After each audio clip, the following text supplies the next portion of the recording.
Bonjour et bienvenue dans ce nouveau guide d'après-science qui sera consacré à 3 films, et oui, donc il sera peut-être coupé en 2 parties, et 3 films de youtubeurs plus exactement. Donc vous voyez déjà desquels que je vais parler. Donc le premier dont je vais parler sera Smosh, le film, plus exactement, Les Dissociés des Suricates et le Hard Corner, le film. C'est les 3 seuls films de youtubeurs que j'ai vus. Je ne sais pas s'il y en a d'autres, je vous avoue. Et en plus, le dernier que j'ai découvert, c'est hier soir exactement, donc Smosh, le movie. Et donc c'est par celui-là que je vais commencer, malheureusement. Parce que ce n'est pas tous des chefs-d'œuvre, je vous le dis direct. Alors j'ai pris quelques petites notes. Donc déjà, pour ceux qui ne connaissent pas Smosh, bah déjà allez regarder, voilà. Clairement c'est largement mieux que le film. Leurs épisodes sont beaucoup plus drôles. Alors malheureusement c'est en anglais, donc déjà je ne parle pas clairement anglais, donc voilà. Mais on peut facilement comprendre, c'est vrai que c'est cet avantage où on peut facilement comprendre. Mais si au cas où on ne comprend pas, je sais qu'il y a quelques Français qui font les traductions. Il y a une chaîne spécialement Smosh français qui traduisent quelques épisodes par-ci par-là. Donc je vous invite à aller sur leur chaîne pour regarder les vidéos en français. Alors malheureusement le film n'est pas clairement pas de qualité par rapport aux vidéos, c'est clair. C'est un peu dommage d'ailleurs, je m'attendais à largement mieux. Alors je vais vous faire un court résumé de ce que j'ai noté, parce que je vais carrément lire les notes. C'est l'histoire, on l'oublie très vite. Donc en gros l'histoire, on suit donc les aventures de Yann et Anthony, donc ils ont gardé leur nom exactement, qui vivent ensemble chez la famille de Yann. Parce qu'Anthony, voilà, il travaille mais ne vit pas chez lui, n'a pas sa propre maison, il vit directement chez Yann parce que c'est plus drôle. Et malheureusement, ils ont une vie de merde, hein, il faut dire ce qui est. L'autre, Yann par exemple, fantasme sur les fesses d'une masseuse, pour lui c'est sa petite amie.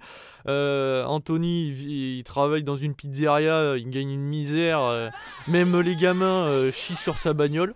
Voilà l'humour. Voilà, vous attendez pas à mieux, ça va être ça tout le long du film. Enfin, tout le long, heureusement. Ouais, disons, c'est tout le long. Et malheureusement, il n'a pas de petite amie. Et en fait, la seule femme qu'il aime, il va pouvoir la retrouver dans une soirée. Merde, je sais plus comment ça s'appelle, mais les soirées américaines où on rassemble les anciens lycéens, etc. Même si je sais que ça se fait en France, mais c'est beaucoup plus souvent dans leur pays, je crois, si je me trompe pas. Mais malheureusement, avant cette soirée, il y a une vidéo qui circule sur internet, et une fameuse vidéo où on voit justement Anthony chanter une modification du résumé de Pokémon qui est très drôle, hein. Je trouve les paroles excellentes. D'ailleurs c'est le seul truc qui m'a fait vraiment rire. Et en fait au moment où il fait un backflip, il tombe sur son micro et il se le rend dans le cul. Voilà. Donc cette vidéo circule sur internet, elle fait 317 vues. Bon, elle fait plus que moi déjà, donc merde, je devrais faire ça. Mais voilà en gros la vidéo qui le gêne. Et malheureusement, il a peur que la fille dont il aime tombe sur cette vidéo et voit cette horreur. Donc il décide, en compagnie de son pote Ian, de partir chez YouTube directement pour demander l'annulation de la vidéo. Déjà, le spin-off est un petit peu illogique puisqu'on peut supprimer une vidéo sans aller là-bas, donc j'ai pas trop compris le délire. Mais là, voilà, sinon il n'y aurait pas vraiment d'histoire. Déjà qu'il n'y en a pas beaucoup, je vous le cache pas, et ça va pas s'améliorer. Donc ils partent chez YouTube, donc ils demandent à rencontrer Monsieur YouTube. Et là, on apprend qu'en fait, le mec s'appelle Steve YouTube, et vraiment YouTube. Et on apprendra que par exemple, le mec de Facebook s'appelle son nom de famille c'est Facebook, etc. Voilà, donc il rencontre Steve YouTube qui décide vraiment de les rencontrer. On sait pas pourquoi. Ah oui, si, parce que la vidéo du mec qui tombe sur son micro la fait rire. Voilà, donc en gros, voilà. Donc Steve leur explique qu'en fait, pour supprimer une vidéo, il faut rentrer dans YouTube. Après une petite blague potage où il montre son zizi à Anthony et Yann, il leur montre le portail pour y aller, en leur expliquant qu'ils auront un portable pour se déplacer avec une intelligence artificielle qui est en gros un pseudo Siri, mais je ne me rappelle plus comment il s'appelle. Et en fait, en gros, on apprendra à la fin d'ailleurs que ce n'était pas une femme, mais c'était Steve qui les manipulait, qui s'éclatait, voilà. Parce que lui, en fait, ce qu'il veut, il veut enfermer quelques youtubeurs, enfin quelques mecs qui font des vidéos dans YouTube directement pour faire plus de vues, etc. Il a d'ailleurs enfermé une youtubeuse, je me rappelle plus laquelle, enfin bref, etc. Donc ils partent dans YouTube pour aller supprimer leurs vidéos. Après quelques blagues potaches, etc. Ils arrivent à retrouver leurs vidéos. D'ailleurs, c'est très mal fait parce que, par exemple, donc pour moi de base, je pensais qu'ils rentraient dans la vidéo et on les suivait à l'intérieur même de la vidéo. Mais en fait, non. Ils rentrent dans le monde de la vidéo, mais ils peuvent se déplacer hors vidéo, quoi, en gros. C'est-à-dire que par exemple, on voit Yann filmer en Anthony, donc tu vois les deux qui voient leur clone, on va dire, entre guillemets, ils les voient en train de faire ça, et tu vois les parents de Yann qui arrivent, qui disent bonjour à ceux qui viennent en gros de l'autre monde, donc pas de YouTube. Là, j'ai pas trop compris, je me suis dit, c'est what the fuck, soit tu vas jusqu'au bout de ton idée, soit tu... Non, donc en gros, non, en fait, il rentre dans un monde parallèle qui est le monde de YouTube, mais qui vit.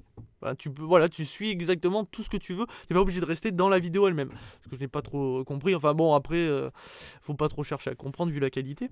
Et donc après, ils arrivent à retrouver leur vidéo.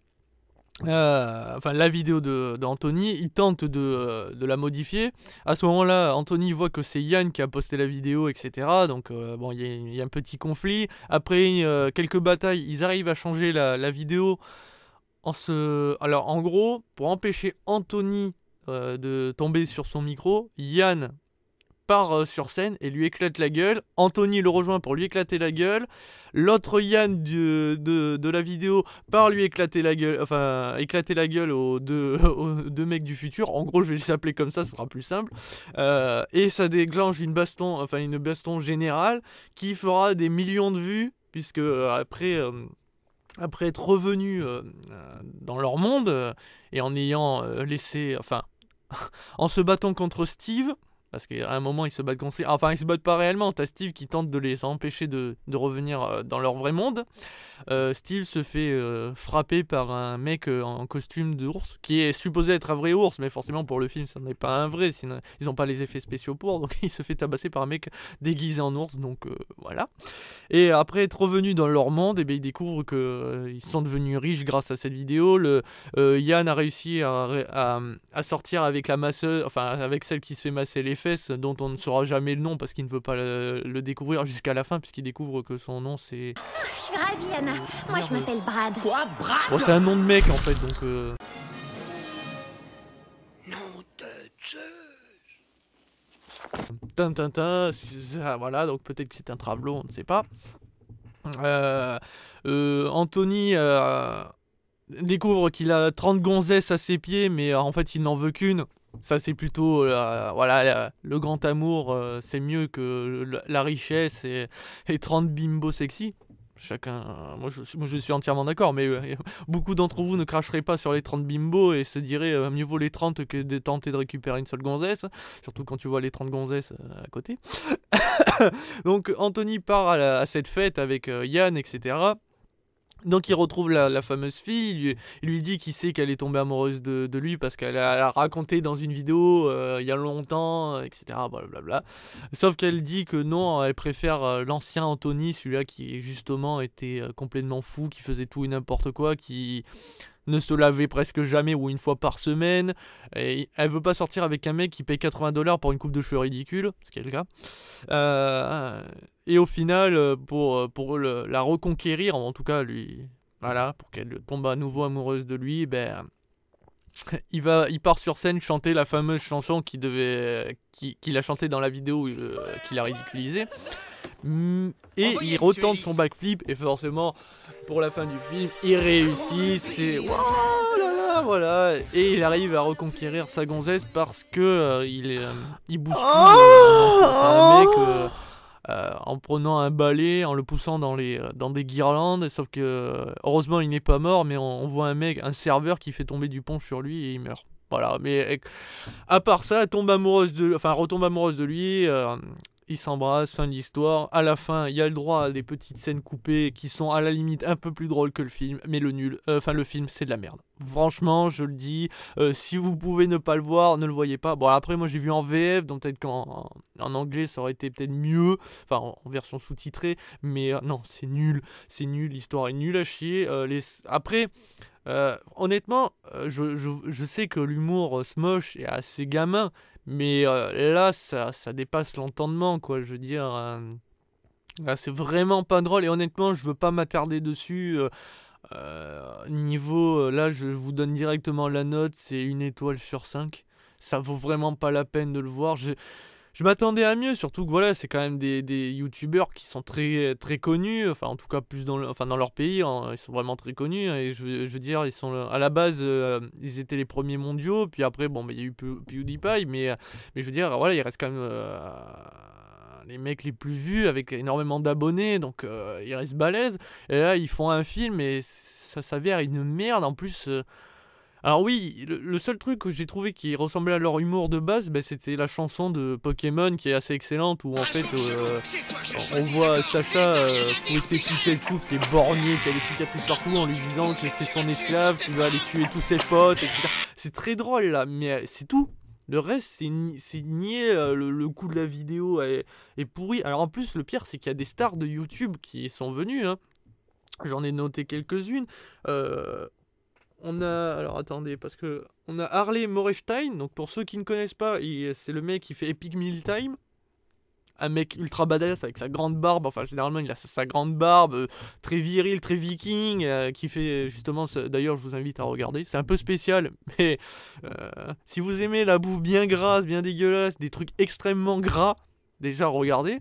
Ça donne faim, mais vous dites, vous bouffez une portion, vous mourrez. Mais en plus, généralement, les vidéos, il y a souvent de belles gonzesses qui viennent se goinfrer en bikini en train de bouffer. C'est très drôle. Je vous invite à regarder, c'est spécial, mais c'est excellent. Il y a aussi quelques youtubeuses. Il y a aussi Jenna Marble, je sais pas comment ça se prononce. Yeah. Et il y a aussi le catcheur, enfin un ancien catcheur qui est Steve Austin. Il y a du beau linge, mais encore une fois, même eux, je me demande... Enfin, si, ils ont dû être super bien payés, parce que quand ils ont vu ça, ils ont dû se dire... Il y a même un streamer américain, alors qui est très connu, je crois, mais j'ai pas retenu son nom. Enfin bon, bref, vous attardez pas dessus. Je vous invite pas à le regarder, clairement. Ou alors, regardez-le avec une fille, ou avec un mec, suivant, enfin, bref, comme vous voulez. Et baiser au lieu de regarder cette merde, quoi. Je vous le dis, enfin, franchement... Et ça va pas s'améliorer après, je vous rassure. Donc, maintenant, on va s'attaquer au Dissocié, qui pour moi est largement le meilleur de ces 3 films. Et vraiment une très bonne surprise. Donc, Les Dissociés qui est fait par Suricat, enfin, l'équipe de Suricat. Donc, on retrouve vraiment tous ceux qui y travaillent, etc.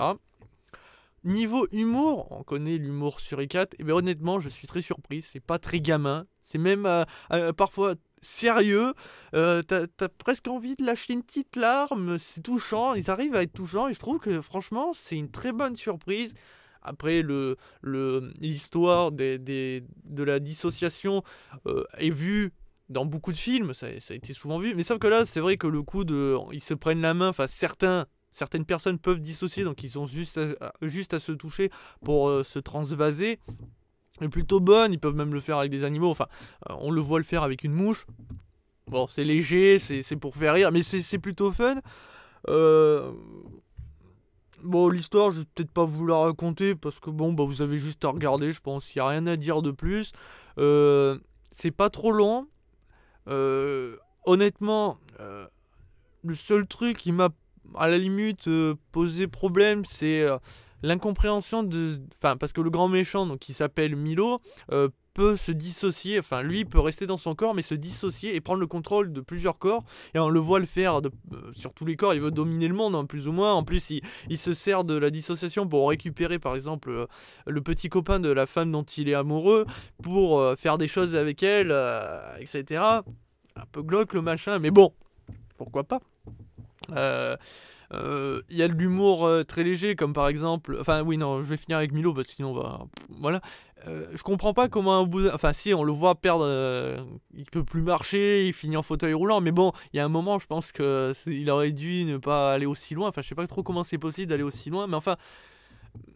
Ça reste assez cohérent par rapport au film, hein, pas en vrai, si vous vous doutez bien que ça n'existe pas en vrai, mais voilà, ça reste cohérent, donc finalement, on se laisse prendre au jeu. Les touches d'humour, comme par exemple une des filles qui peut se dissocier, se sert des corps des autres mecs pour se masturber et reprendre son corps, parce que voilà, elle adore se branler en tant qu'homme.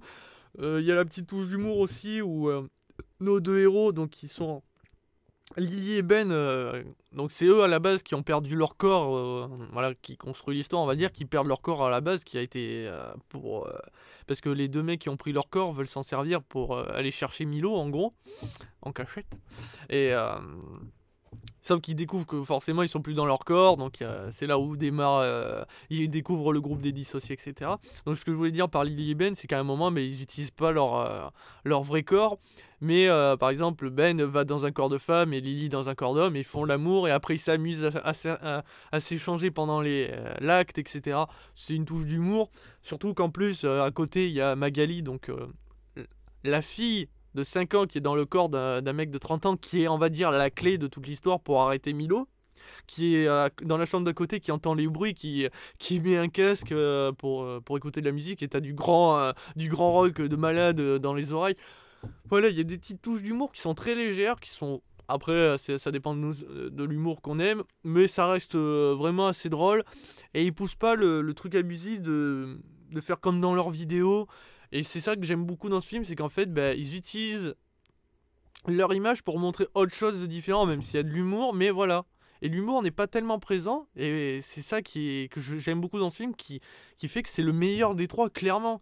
Parce que voilà, dans Smosh, ils utilisent... Enfin, ils montrent ce qu'ils font dans leurs vidéos dans un sens, très gamin, très pipi caca, etc., on va dire, mais ça marche pas du tout. Ça marche dans leurs petites vidéos de 10-20 minutes, pour l'image, je sais pas combien ça dure maximum, mais voilà. Alors que là, pendant 1h30, ouais, je crois qu'il dure 1h30, c'est chiant. Et là, les dissociés, clairement, c'est vraiment une bonne surprise, parce que ça dure 1 heure et quelques, mais on voit quelque chose de différent. Et c'est là où ça marche vraiment bien, et c'est excellent.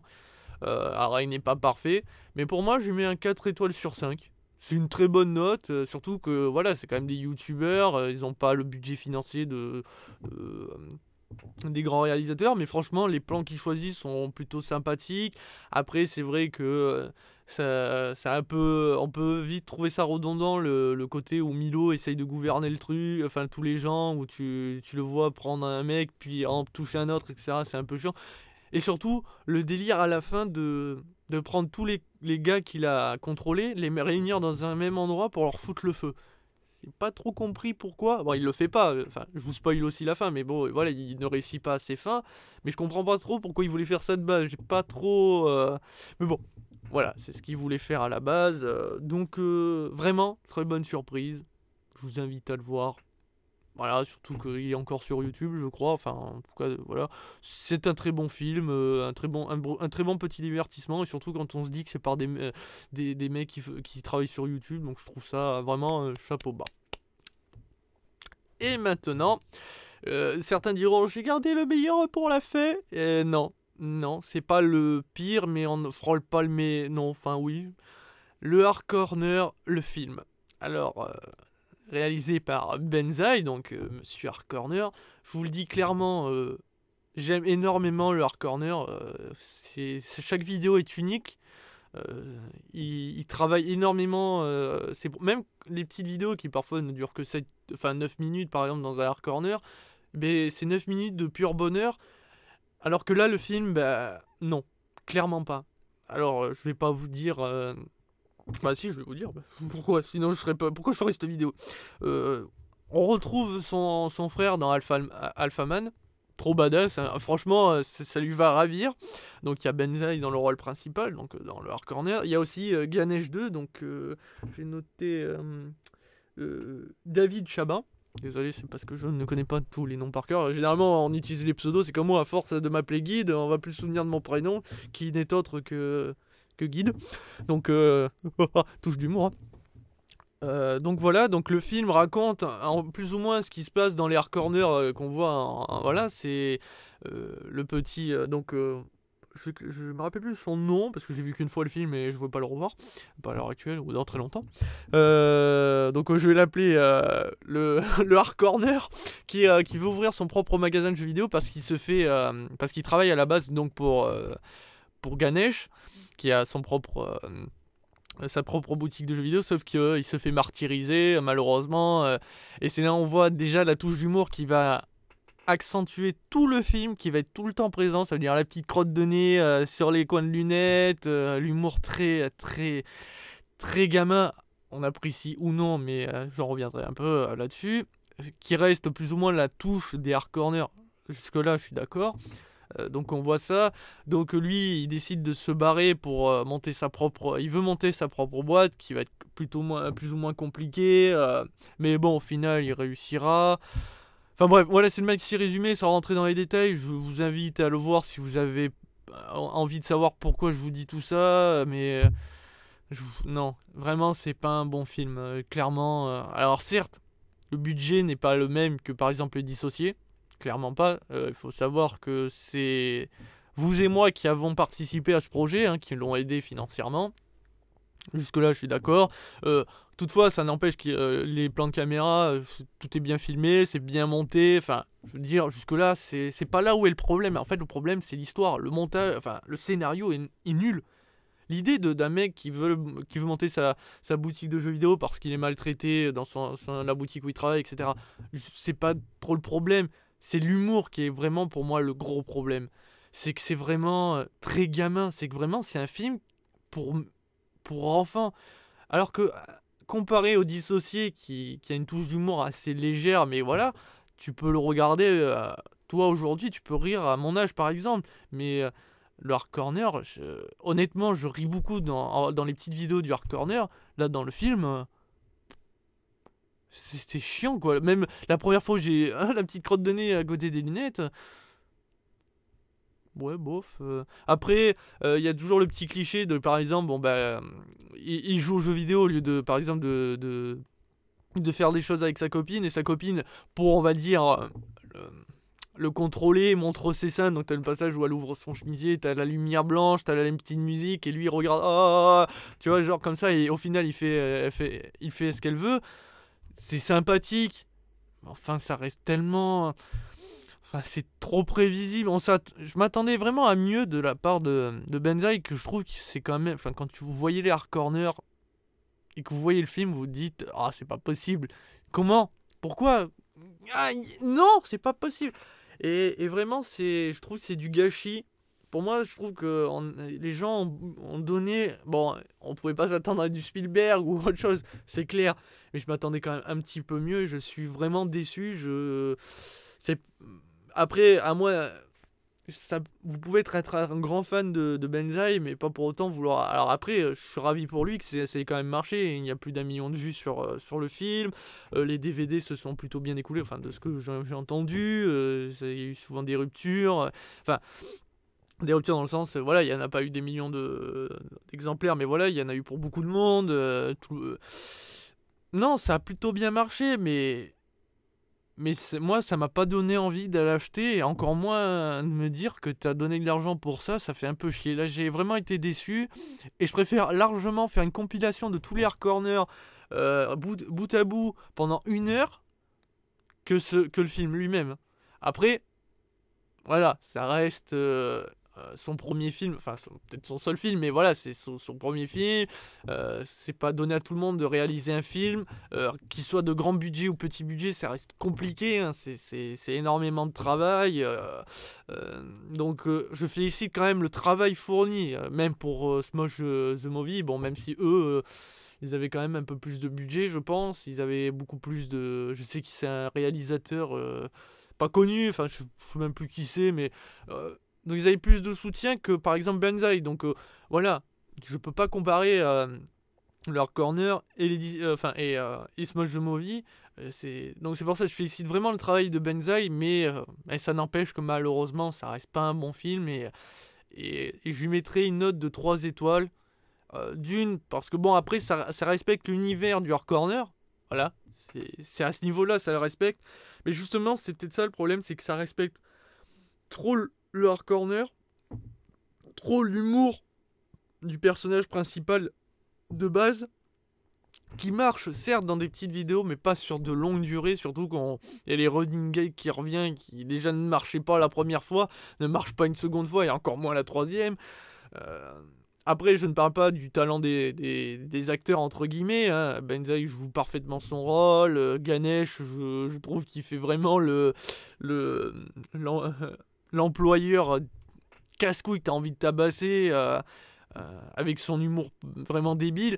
Mais voilà, quoi. On peut pas dire que c'est... Non, vraiment. Après, il y a peut-être parmi vous qui ont adoré le film et qui vont me dire « Ah, mais t'es méchant, etc. » qui auraient mis 5 sur 5. Honnêtement, moi j'aurais voulu mettre un 2, mais je mets un 3 parce que voilà, il y a le travail qui est quand même fourni et c'est ce qui donne. Mais sinon, il finit à 2, hein, et voire même 1 si on est plus chipotant. Je suis généreux, pas par rapport. Mais je me dis aussi que voilà, il y a du travail fourni. Mais non, les gars, vous pouvez être un grand fan, mais il faut regarder le film pour ce qu'il est. Et le film est nul. Faut dire ce qu'il est. Après, certains diront ouais, mais regarde Guy, toi tu dis que Star Wars il est bien alors que nous on le déteste. Par exemple, t'aimes les Hobbits, tu les trouves excellents, mais alors que c'est de la grosse merde. Non, on peut pas. Ne comparons pas l'incomparable. Voilà, je veux dire. Moi, je regarde le scénario de base. Je ne regarde pas, par exemple, si c'est tiré d'un film, etc. Je regarde juste le scénario. Je regarde ce qu'il m'offre. Et le scénario du Hard Corner m'offre rien de transcendant. Et pourtant, je pense qu'il y avait mieux à faire. Après, voilà, moi, je suis pas réalisateur. Je suis pas spécialisé dans le cinéma. Je suis pas très doué pour écrire des scénarios. Hein. La preuve, mes vidéos ne sont pas de grande qualité. Mais...